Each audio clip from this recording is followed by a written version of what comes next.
Welcome back. I'm back. For those of you who know me, you know that my grandfather had passed away on Monday. And for those of you who don't know me, that is the case, unfortunately. But let's not sulk on the matter too much. Let's derive something from it. But before I get into that, I want to quickly say Ramadan Kareem to you all. It'd be foolish for me to not recognize or point out to the fact that it is the month of Ramadan that is officially begun. And I'd like to say one thing on this matter, simply because the amount of content on this matter and the amount of resources available are quite extensive. And I don't think I'd do it much justice trying to fit it into one video, but I want to say this one thing, a famous quote or hadith from Rasulullah sallallahu alaihi wasallam, and that is, the fool is the one who only derives hunger and thirst in the month of Ramadan. And that goes to mean that you're dumb if you simply think that this month is about drinking, not eating. This month has so many more blessings and benefits, and you'd be stupid to not take advantage of them. And yeah, I'm saying dumb and stupid for a reason, because the significance of this month is immense. It is undescribable, right? So don't waste your time. It's a lesson I could take in, and I'm telling myself as well as I speak to the camera. Don't waste your time in this month. Value every single day. But the main lesson I'd like to talk about today is what it takes to be a man.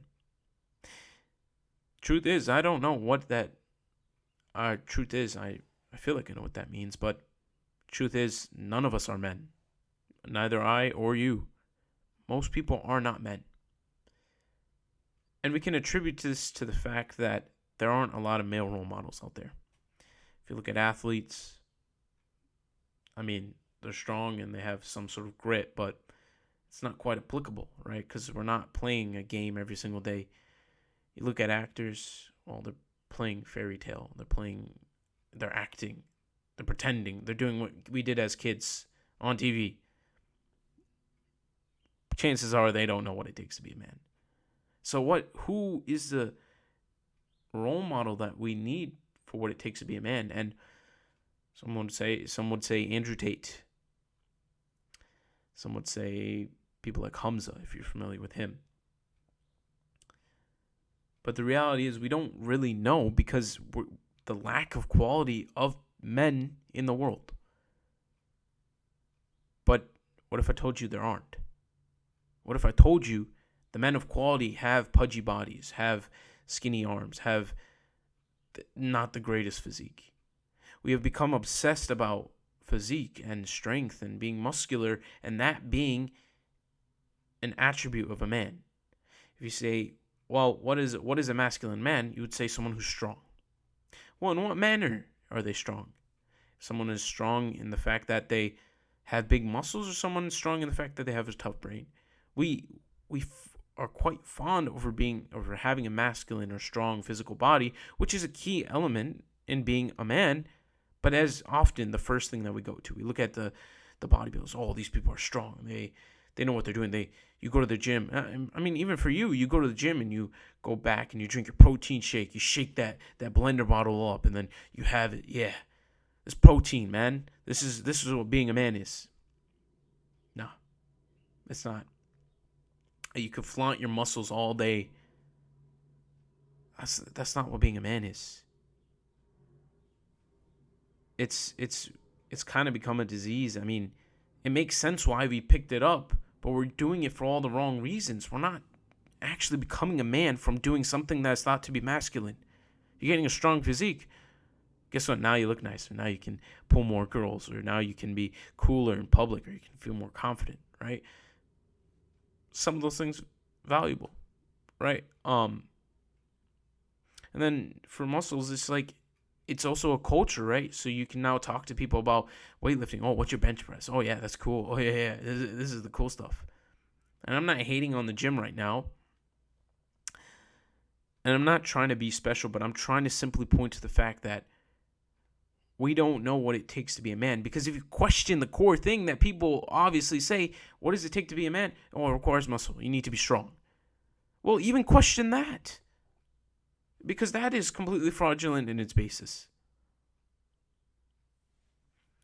So if it's not having the physique, what is it? And this is where I'd like to bring in my grandfather. He was a blue-collar worker. He spent his whole life working, 60 hours, 50 hours a week.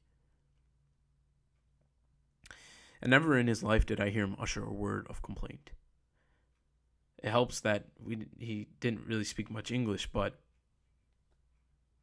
you didn't get the vibe from him or probably your parents or your grandparents that they ever complained about their life. They spent their whole life working 40, 60 hours a week, moving into this new country if you're foreign. If not even still the case that they might have worked their entire life just so that you could have the opportunities that you have now. The same things that they wished for only having, you now complain about, though. You complain about having to go to school. You complain about having to go to madrasa. But if you go back to your grandparents' life and your parents' life, they would be so pleased in the fact that, oh, I have to go to school, but at least I don't have to go to work, right? Because they went to school and work. And then you say, oh, I do that. No, you never did it to the extent that the older people in our generation did. We don't work nearly as hard. And that's the simple fact. So are they men? Are they what it means to be a man? To some degree, yes. And it's what we've forgotten. We've become complainers in the society. We don't like our position. Well, screw 9 to 5. 9 to 5 sucks. Get into your 9 to 5. You start working at 9 to 5. Well, I hate this. I don't want to do this anymore. Try and get a new job. Bouncing all over the place. I'm going to go on my vacation now. I want time off. Oh, no. I want better pay. Our grandfathers earned like $10 an hour working dead-end jobs just to come home and put food on the table for probably ungrateful kids. I mean, think about our parents. How many times do you say thank you to them? But that's a whole nother lesson in itself. My point here is what it takes to be a man is to make sacrifices, to put in the hard work, to not complain, to not utter a word of, I'm not good enough. Or to utter those words and say that I'm not good enough. Not to say, oh, this sucks. I don't want to do this. This is boring. This is stupid. This is dumb. No. What it takes to be a man is to overcome those things and just to continue to do them and take any advantage you can and make sacrifices for those around you, for your family. Simple in nature, of course, but something we often forget. I mean, it's the point in life. What it takes to be a man. Such a phrase is so, it has its taboos, it has all its different controversies and meanings, but simply how to be the best person can be. That's what being a man is. And that means becoming virtuous, becoming independent, becoming financially independent, all of which, and strong, physically and mentally, all of which are all important. But we're overlooking the things that are important, and we're looking too much on the things that aren't important. Our physiques don't matter. You can have a nice six-pack and abs and whatever you want, but you can still be as weak as the guy next to you with skinny arms. And you could be weaker than your grandfather who wasn't in the greatest shape. And we'd say these people aren't men. Your grandfather, your father. The key theme here is two. First being, don't let the sacrifices those before you made go to waste. Look at the little things on our phone, cake videos on TikTok. I mean, it's Ramadan. We all do it. We see a nice food video. Oh my God, those can get so much attention. I used to sit in the basement during Ramadan and watch food series on Netflix and just meet Bobby Flay or whatever it was. But it's time, we've gotten older now. It's time to stop wasting that time in watching the food videos because they didn't sacrifice us to sit down and watch food videos. Ramadan isn't about sitting down and watching food videos. It's about doing more. It's about making sacrifices. It's about putting in the hard work. It's about making that next step.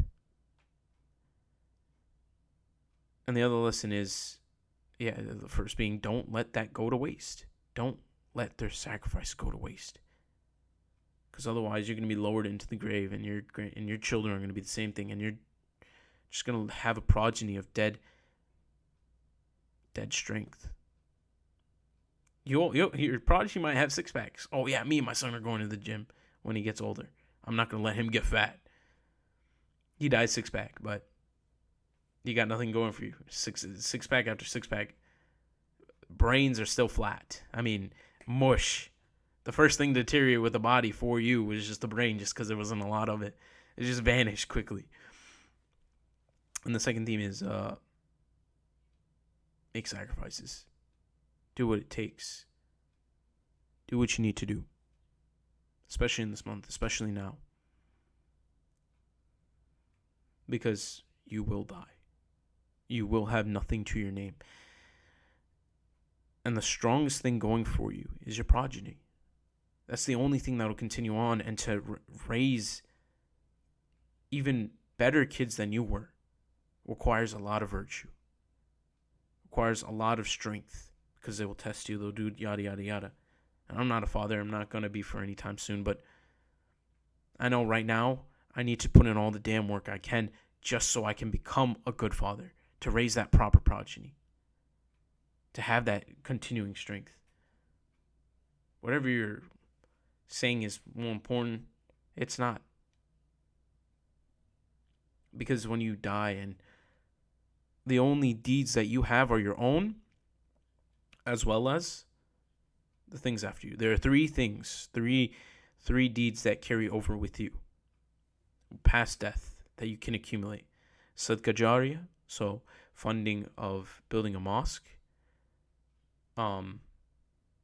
Having a strong progeny, with those people who do good deeds in your name and make sacrifices in your name and recite Quran and du'as in your name. And the third one is, I forgot, but that's all I got for today. Please don't waste this month. Don't waste your time. Take that at least. And for that, I have to say good luck in this crazy world. Stop watching cake videos. Take care. Good luck.